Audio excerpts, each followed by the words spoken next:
The more we knew about the power of money, the more distant we grew from the teachers and our classmates.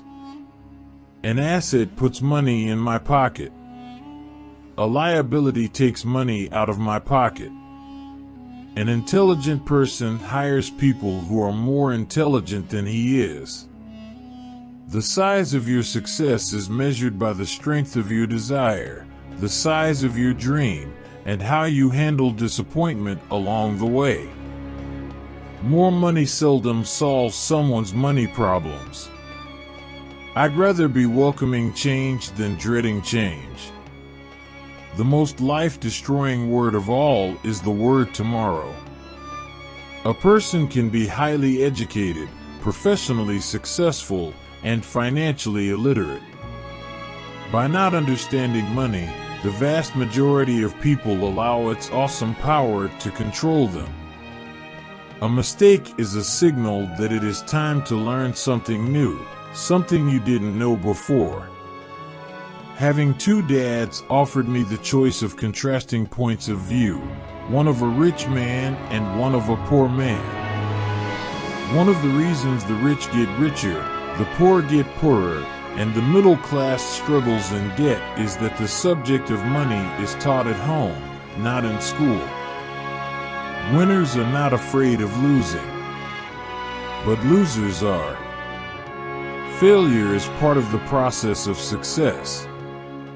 People who avoid failure also avoid success. I developed my financial IQ because I want to participate in the fastest game and biggest game in the world. My educated dad stressed the importance of reading books, while my rich dad stressed the need to master financial literacy. I'd rather welcome change than cling to the past. The massive loss of jobs in recent times proves how shaky the middle class really is financially.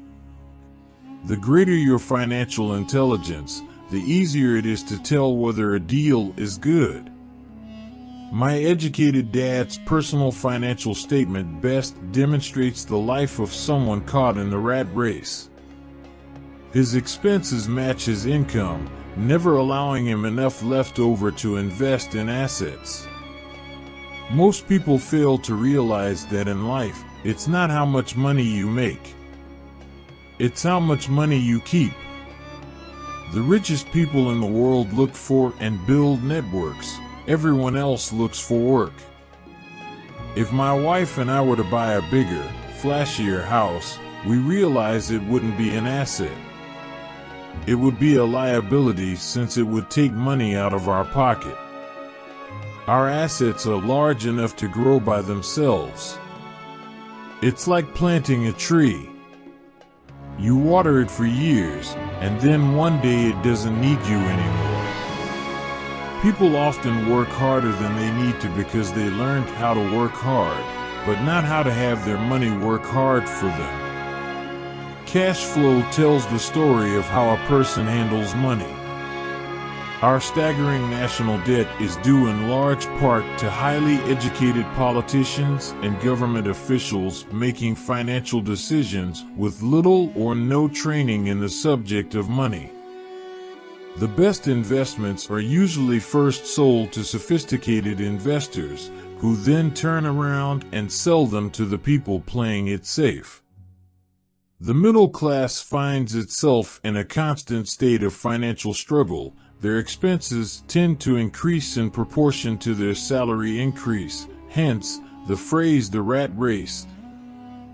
Rich people acquire assets. The poor and middle class acquire liabilities that they think are assets. If you want to be rich and maintain your wealth, it's important to be financially literate, in words as well as numbers. There will be 100 people like Bill Gates and hugely successful companies like Microsoft created every year, all over the world. And there also will be many more bankruptcies, layoffs, and downsizing. The problem with secure investments is that they are often sanitized, that is, made so safe that the gains are less. Higher incomes cause higher taxes, also called bracket creep. It's not what you say out of your mouth that determines your life, it's what you whisper to yourself that has the most power. The more a person seeks security, the more that person gives up control over his life. You're only poor if you give up. The best way to predict the future is to study the past, or prognosticate. Just like a board game, the world is always providing us with instant feedback. Occasionally, we all need to look in the mirror and be true to our inner wisdom rather than our fears.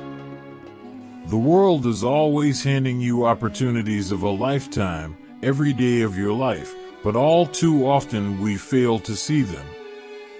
The single most powerful asset we all have is our mind.